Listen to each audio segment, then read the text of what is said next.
Imagine going on a peaceful camping trip with your best friends. A week in the wilderness to relax, fish, and escape from the world. Now imagine all four of you waking up with the same inexplicable gap in your memories, the same unexplainable terror, the same nightmares that won't stop. And then, years later, discovering that what happened to you wasn't a dream at all. Tonight, I'm taking you to the remote forests of Maine, to August of 1976, to tell you about one of the most credible mass abduction cases ever documented. A case involving 4 witnesses, multiple lie detector tests, and evidence that still can't be explained. This is the story of the Allagash Abductions and the night that changed 4 lives forever. In August 1976, 4 men in their early 20s decided to take a camping trip to Allagash, Maine. It was supposed to be a simple adventure, a week of fishing, canoeing, and enjoying nature in one of the most remote wilderness areas in the northeastern United States. The 4 men were twins Jack and Jim Weiner, their friend Chuck Rack, and Charlie Foltz. All of them were art students, creative minds looking for inspiration and a break from their studies. They were experienced campers, familiar with the outdoors, not the type to panic or imagine things. They set up camp on the shores of Eagle Lake, a pristine body of water surrounded by dense forest. For the first few days, everything was perfect. They fished during the day, cooked their catch over the campfire at night, and slept under the stars. But on their 4th night there, August 20th, something happened that would haunt all 4 of them for the rest of their lives. That evening, they decided to go night fishing. The fish had been biting better after dark, and they wanted to make the most of their trip. Before heading out onto the lake in their canoe, Charlie had an idea.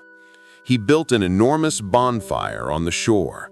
Not just a regular campfire, but a massive blaze that would serve as a beacon to guide them back to camp in the darkness. The fire was so large, they estimated it would burn for at least 3 hours. That detail would become crucial later. The 4 men pushed their canoe into the dark water around 9 p.m., paddling out toward the center of Eagle Lake. The night was clear, the stars brilliant overhead, perfect conditions for fishing. They had been out on the water for maybe 20 minutes when Jack noticed something strange. Jack was the first to see it, a light rising above the tree line on the eastern shore of the lake. At first, he thought it might be a helicopter or a small plane, but it moved wrong, too smooth, too silent, and it was getting brighter, growing larger as it approached them. "Hey, do you guys see that?" Jack called out to the others. All 4 men turned to look.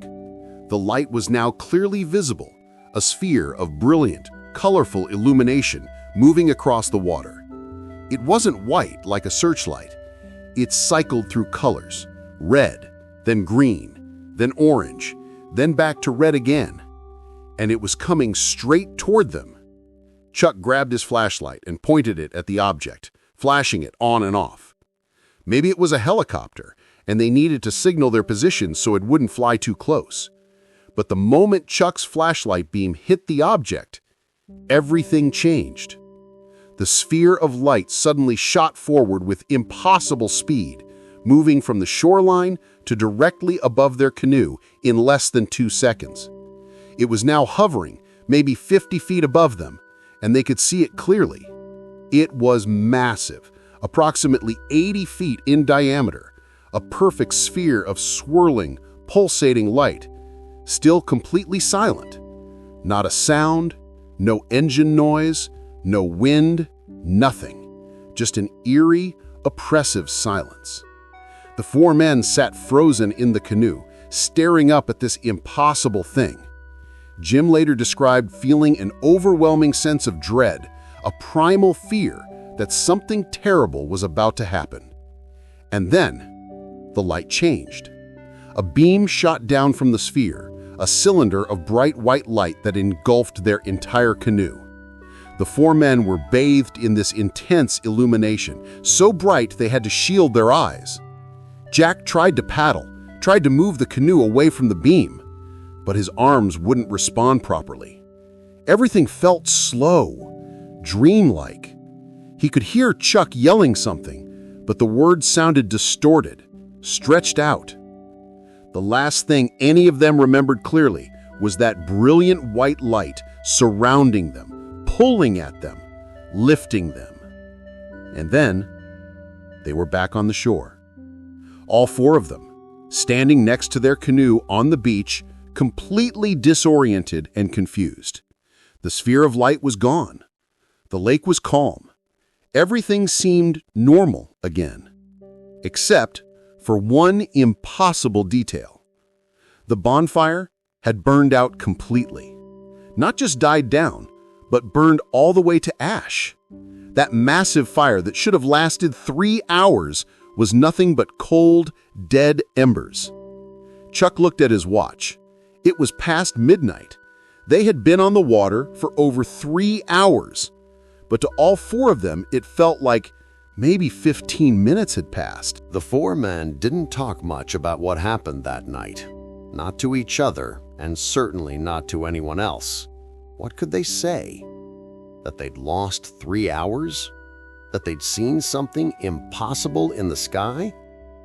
They finished their camping trip in an awkward silence and went back to their normal lives. But things weren't normal. Not anymore. All four men began experiencing the same disturbing symptoms. First came the nightmares. Vivid, terrifying dreams of being paralyzed, unable to move or scream. Dreams of strange beings with large eyes examining them. Dreams of cold metal tables and bright lights. Jim Weiner woke up screaming at least twice a week. His wife became seriously concerned about his mental health. Jack developed an inexplicable fear of the dark. He, a grown man who'd been camping his entire life, suddenly couldn't sleep without a light on. Chuck started experiencing anxiety attacks whenever he saw anything that resembled the light from that night, even something as simple as a street lamp at a certain angle.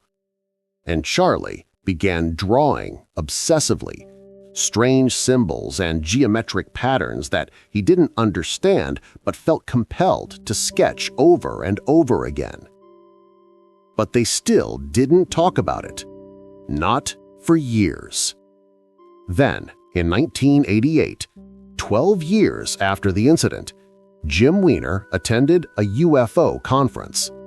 He wasn't really a believer, but he was curious.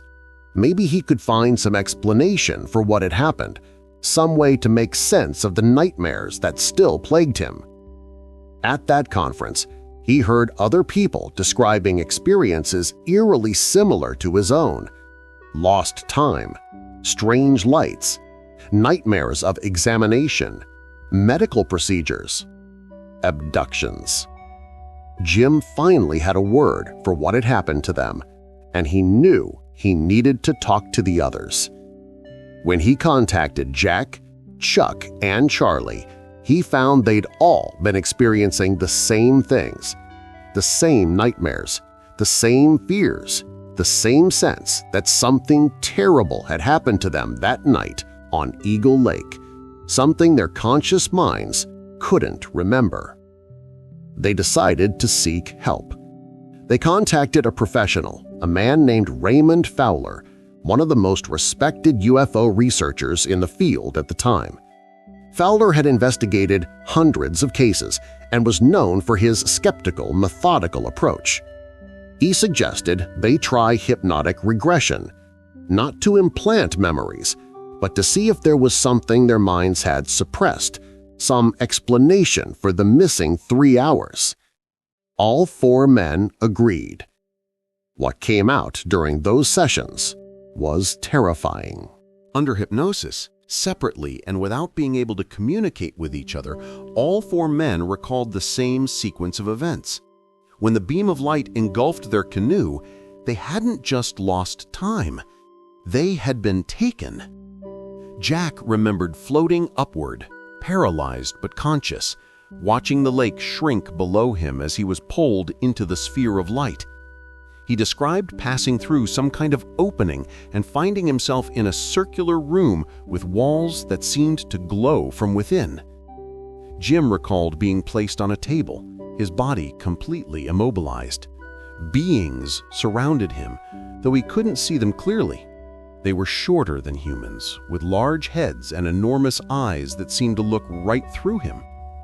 Chuck remembered the medical examination, instruments he couldn't identify, touching his body, scanning him. He felt samples being taken, but there was no pain, just an overwhelming sense of violation and helplessness. And Charlie described something even more disturbing.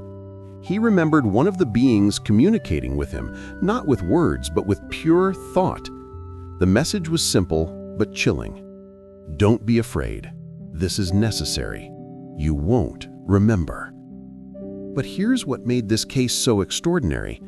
The details matched. All four men, hypnotized separately by different therapists, described the same room layout, the same type of beings, the same sequence of procedures. Even small details like the texture of the examination table and the color of the instruments were consistent across all four accounts. Raymond Fowler was stunned. In all his years of research, he'd never seen a case with multiple witnesses who recalled such similar details independently. But the investigation went further. All four men agreed to take polygraph tests, not the cheap ones you see on TV, but professional examinations administered by experienced polygraph operators. All four passed. The examiners concluded that the men genuinely believed they were telling the truth about their experience. Then came the medical evidence. During a physical examination, doctors found something unusual on both Jim and Jack Weiner, small, circular scars on their bodies that they couldn't explain, scars that hadn't been there before the camping trip, according to their medical records from just months earlier. The scars were analyzed. They showed characteristics consistent with surgical incisions made with extreme precision, far more precise than typical medical procedures of that era. The tissue around the scars showed unusual cellular patterns that the doctors couldn't fully explain. The Allagash abductions became one of the most studied and debated cases in UFO research. The combination of multiple witnesses, consistent testimony, polygraph results, and physical evidence made it nearly impossible to dismiss outright. Skeptics offered various explanations: mass hallucination, false memories implanted by hypnosis, elaborate hoax, misidentification of natural phenomena. But none of these explanations adequately addressed all the evidence. How could four men independently describe the same detailed experience under hypnosis? How do you explain the missing 3 hours and the burned-out bonfire? What about the scars? The four men themselves never profited from their story. They didn't write books or go on extensive media tours. In fact, for many years, they preferred to remain relatively private, only speaking about the incident when researchers specifically sought them out. Jack and Jim Weiner both passed away in recent years, taking their full memories of that night with them. But until the end of their lives, they maintained that what happened to them on Eagle Lake was real. Chuck Rack and Charlie Foltz are still alive today, though they rarely give interviews anymore. When they do speak about the incident, their stories remain consistent with what they've always said: something inexplicable happened to them in August 1976, something that defied rational explanation. The case has been featured in numerous documentaries and studied by researchers around the world. It's considered by many to be one of the most credible multiple witness abduction cases on record. So what really happened on Eagle Lake that night in 1976? Were 4 men really taken aboard an extraterrestrial craft and subjected to examination? Or is there some other explanation we haven't considered? The physical evidence suggests something happened. The consistent testimony under hypnosis suggests the men genuinely believe in their experience. The polygraph results indicate they're telling what they perceive as the truth. But the ultimate answer remains elusive. What makes the Allagash abduction so compelling isn't just the story itself. It's the credibility of the witnesses.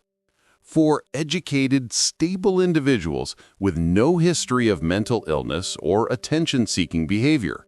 4 men who supported each other's accounts without collusion, whose details matched too closely to be coincidence. And perhaps most importantly, 4 men who never asked to become part of one of the most famous alien abduction cases in history. They just wanted to go camping.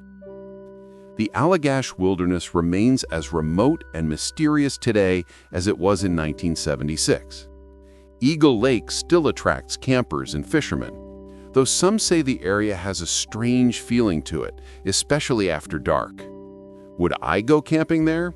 Maybe, but I'd probably skip the night fishing. What do you think happened to these 4 men?